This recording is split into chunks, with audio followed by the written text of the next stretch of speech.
East climb Jieshi mountain to look dark blue sea. Water how peaceful.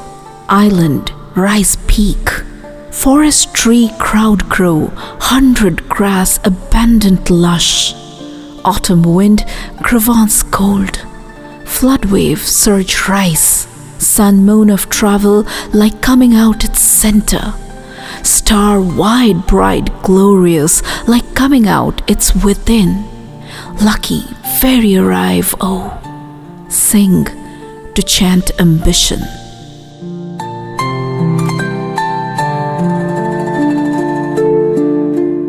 This 3rd century poem was written by a brilliant warlord turned poet, Cao Cao, who became very powerful by the end of the Eastern Han dynasty. He wrote this poem gazing down at the dark blue sea after one of his significant victories against the northern Wuhuan tribe.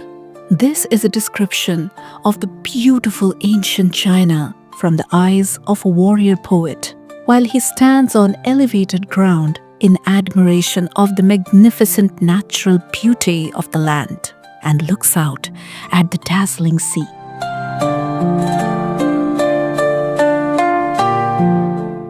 The excerpt I narrated is an English translation by Vicky Fang, published on the website classicchinesepoetry.com.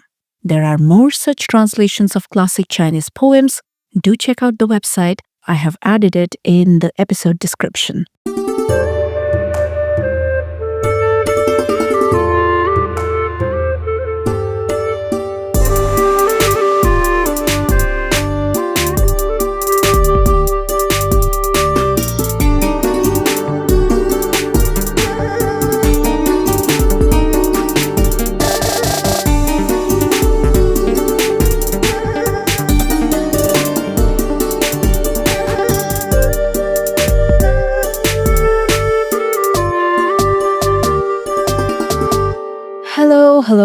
Hello. This is Shilpa and welcome to a brand new episode of Ohh Folk. I hope you're doing well and this new year has begun on a good and healthy note for everyone. Today's episode is going to be a very special audio journey. By now, you must have guessed where we are headed. Yes, to the vast and beautiful cultural world of China.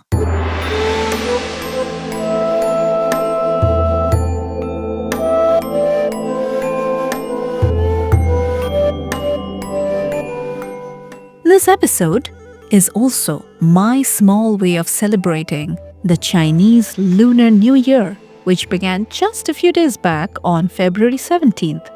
This is known as the Year of the Fire Horse, a rare combination that comes once every 60 years and is often seen as a time filled with strong energy, movement, and change.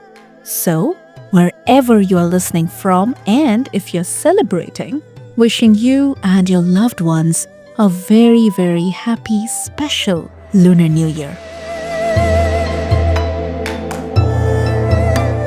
There really couldn't have been a better moment than this to pause and appreciate the incredibly old and deeply layered folktale tradition of China.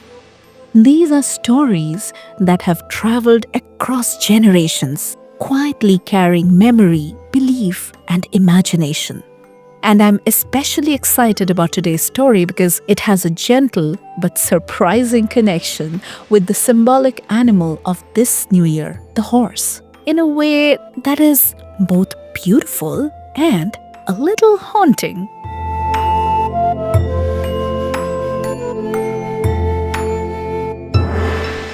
China is a vast country located in the eastern part of Asia and is one of the largest and currently the second most populous nations in the world after India.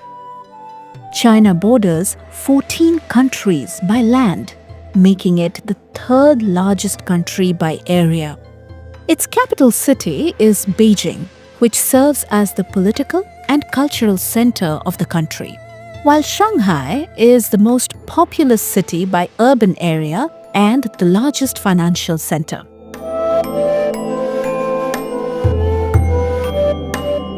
China stretches from high mountains and deserts in the west to fertile plains and long coastlines along the East and South China Seas. This vast country is surrounded on its eastern and southern sides by several important seas, including the Bohai Sea, the Yellow Sea, the East and South China Seas, all of which connects to the vast Pacific Ocean.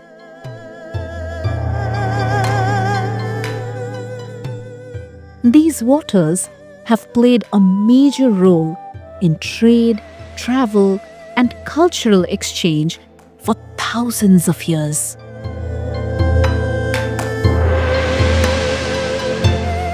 Within the country, great rivers such as the Yangtze River, the Yellow River, and the Pearl River have shaped its geography and supported some of the world's earliest civilizations along their fertile plains.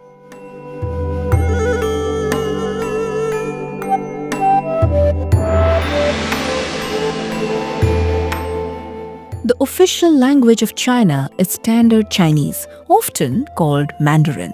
Although many regional languages and dialects such as Cantonese, Wu, Min, and Hakka are also widely spoken across different regions.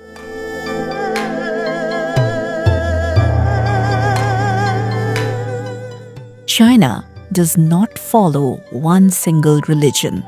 In fact, the country is officially an atheist state, meaning the government does not promote any one faith, although it formally recognizes 5 religions: Buddhism, Taoism, Islam, Catholic and Protestant Christianity.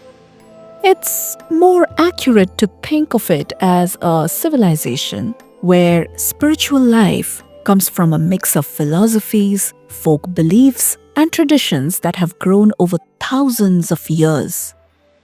With such a long history of continuous civilization and a diverse mix of cultures and ethnic groups, China is considered one of the world's oldest and most historically rich societies.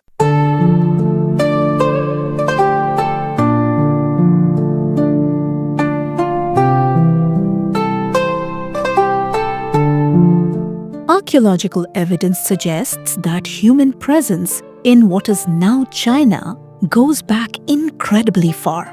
Fossils such as the remains of Wenmo man indicate early human ancestors living there roughly 1.7 million years ago, while the famous Peking Man sites near the present-day Beijing show communities of early humans using tools and fire many thousands of years ago.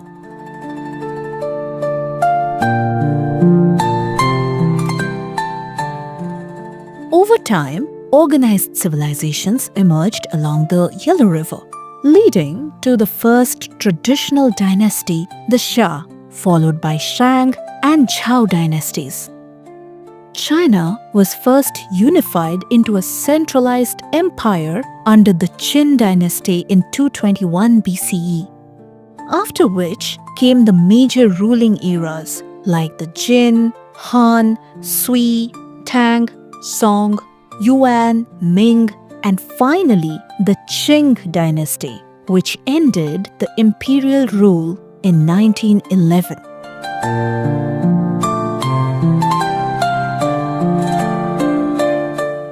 In the current time, China is governed as a single-party socialist state where the Chinese Communist Party hold the central political authority. So many changes and transformations over such a long span of time. No doubt, the folk tapestry of China is so beautiful, nuanced, and rich.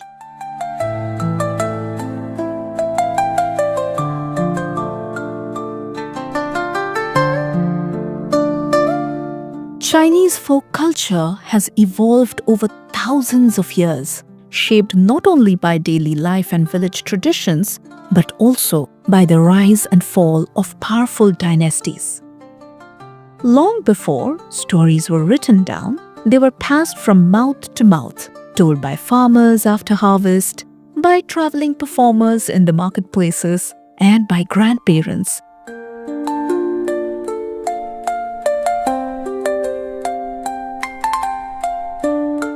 As dynasties like the Han strengthened Confucian values, stories began to emphasize loyalty, respect, and moral duty. During the Tang and Song periods, poetry and art flourished. In fact, this period is considered the golden age of Chinese poetry and art. During this time, folktales absorbed more romance, imagination, and lyrical beauty. The Yuan and Ming eras saw many of these oral stories being adapted into operas and written collections, thus preserving them while also reshaping them. This was a major transitional period for folktales, myths, and historical legends into mature literary and dramatic forms.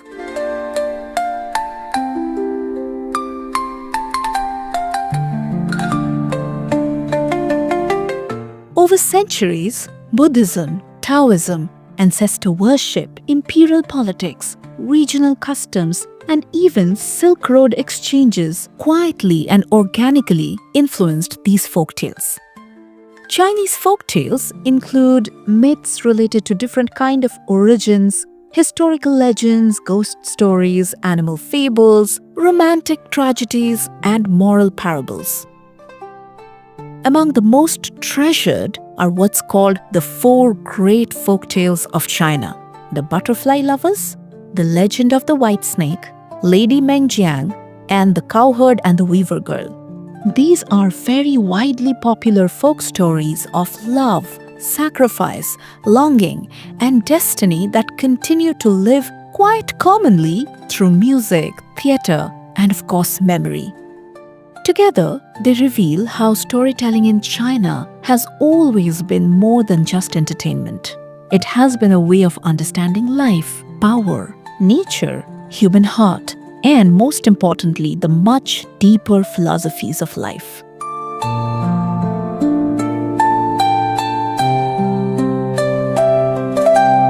And within this vast ocean of stories, there are a few that feel especially powerful, the kind that quietly stays with you.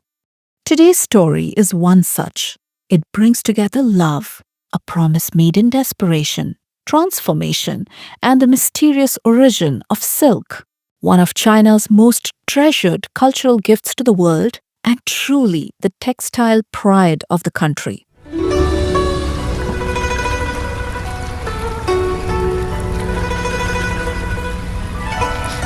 You have probably heard of Chinese mulberry silk, considered among the finest in the world, known for its long, strong, white fibers, its beautiful natural sheen, and its incredibly soft texture. Chinese silk is not just a fabric, it's a piece of history finely woven together, thread by thread. In many ways, today's tale is a celebration of that silk, not just as a fabric or a piece of cloth, but as a pillar of Chinese heritage.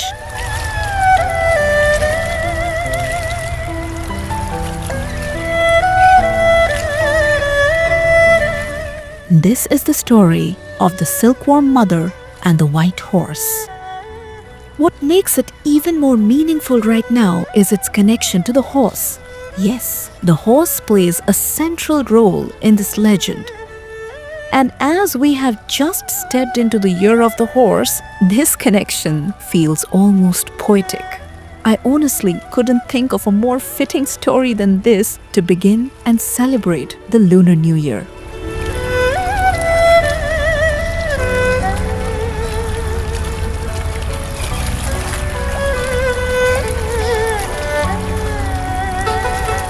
A story that ties together silk, something that carries many centuries-old history and heritage of China, along with the symbolic animal of this year.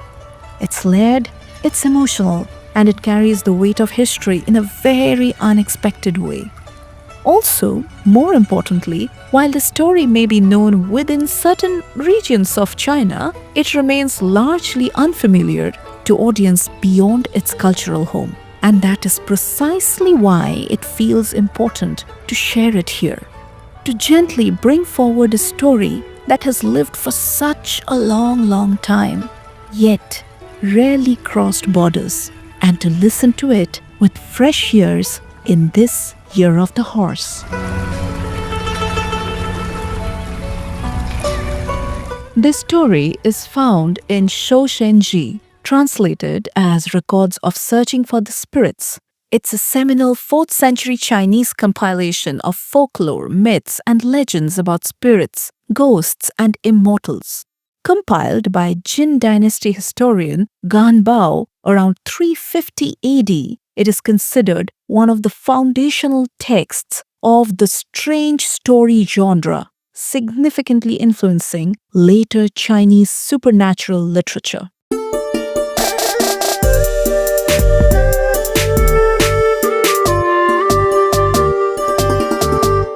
Once upon a time in ancient China, during the rule of Emperor Gaojin, in the kingdom of Shu, lived a lonely girl whose father had gone off to war.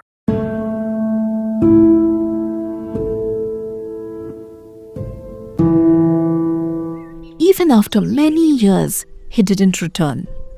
She was always sad and lonely. She missed her father dearly.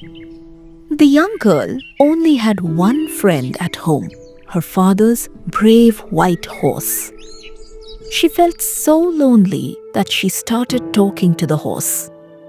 Each day, she tended to the horse in the green valley and dreamed of her father's return.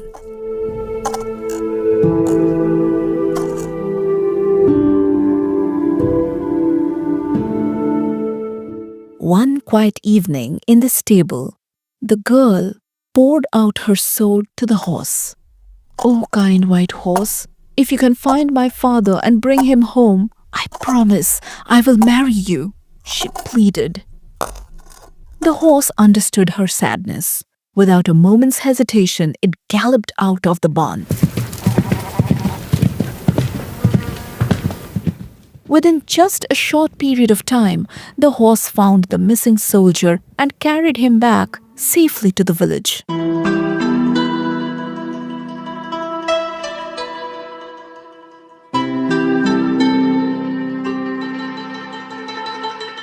The father was overjoyed to see his daughter again, and the daughter was thrilled to hug her father.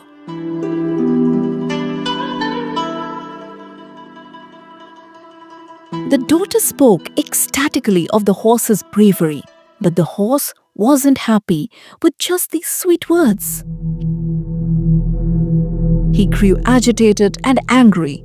The father was surprised by this behavior of his once gentle horse. He asked his daughter if she knew what could have angered the horse. Why is this otherwise peaceful animal behaving so restlessly? The girl trembled and confessed, "Father, I only said I would marry the horse because it found you. I never meant it." The horse, standing quietly, seemed to understand and stayed close by. The father's face grew hot with anger. "My daughter shall marry no horse," he declared. In his fury, he took out his bow and sadly shot the horse with an arrow. When the horse fell, the kind girl wept, but the father said, "This ends the foolish promise." He then stripped off the horse's white hide and hung it in the courtyard to dry. Days later, something magical and strange happened. As the girl played near the dried horse hide, a warm breeze caught it, and the hide lifted into the air like a kite. It flew gently around the girl and wrapped itself tightly around her, whisking her up into the branches of a mulberry tree. When it finally fluttered to rest, the villagers found something astonishing. The girl has transformed completely. She was now hanging in the tree as a large silky cocoon. Inside that cocoon, spun from endless white silk, lived the girl's spirit, turning into the first silkworm. And the villagers realized that the mulberry tree where this girl turned silkworm lives was now the Silkworm Mother's tree.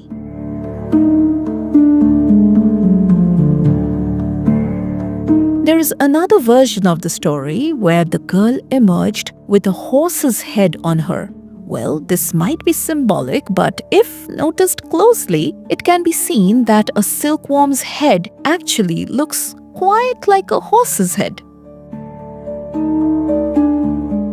Horse's head or not, from that day on, the girl became a goddess of silk.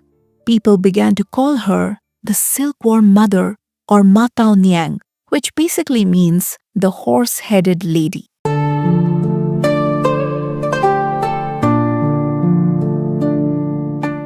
In silk-farming Chinese villages, her image is still honored. Silk shrines and temples to Matao Niang stand where villagers pray for a good harvest of silk threads. There are also many folk songs around this legend.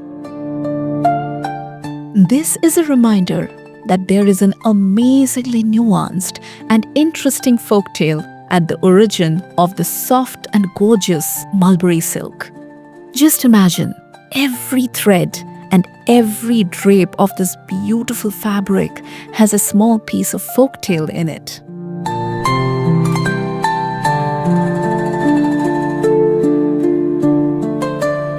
But as I was navigating through this very interesting tale, I was curious about this unusual connection between the silkworm and the horse.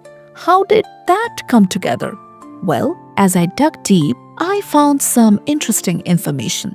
So one connection might be that the silkworm farming cycle starts exactly when the horse's natural mating season starts. And also, it's the same time when the mulberry trees get their leaves, which is in the month of April. All of these events happen around the same time.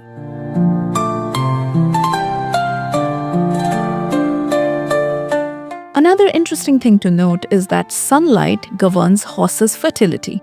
Like I mentioned, the mating season starts in April, peaks on summer solstice, and comes to a close around September. This connection between sunlight impacting horses' peak natural mating time makes this gorgeous mammal a perfect solar animal symbol. And as we know, 2026, according to the Lunar New Year, is a year of the horse.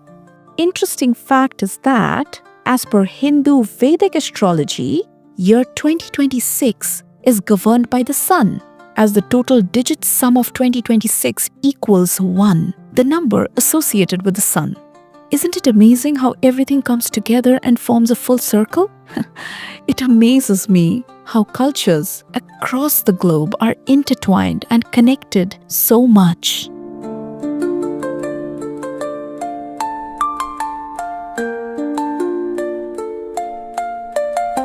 And with that, the finish line is almost here. But before I wrap up, here's a little trivia for you about the Lunar New Year. In traditional belief, people born in a fire horse year are said to be fiercely independent, passionate, and almost impossible to hold back, full of movement and bold energy. Interestingly, in some parts of East Asia, the fire horse year was once considered so powerful that families even delayed having children because they believed the energy of this kind of a year was just too intense. Well, whether you believe in zodiac symbolism or not, there's something beautiful about beginning a new cycle with such a dynamic spirit.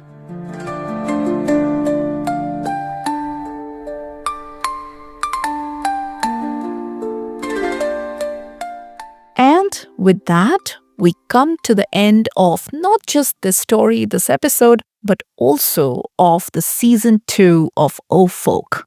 thank you for walking through these cultures, legends, and forgotten folk tales with me. It truly means so much that you listen, reflect, and keep these stories alive in your own way. Oh Folk will definitely be back in just a few months with season 3, with more tales, more cultures, and more stories waiting to be rediscovered. Until then, keep listening to Oh Folk on your favorite pod platform. You can find Oh Folk on any pod platform like Spotify, Apple Podcast, Amazon Music, and many, many, many more. Keep sharing the stories with friends and family. And of course, please don't forget to follow us on social media. Stay curious, and I will meet you again just in a few months with the next season. Until then, goodbye and take care.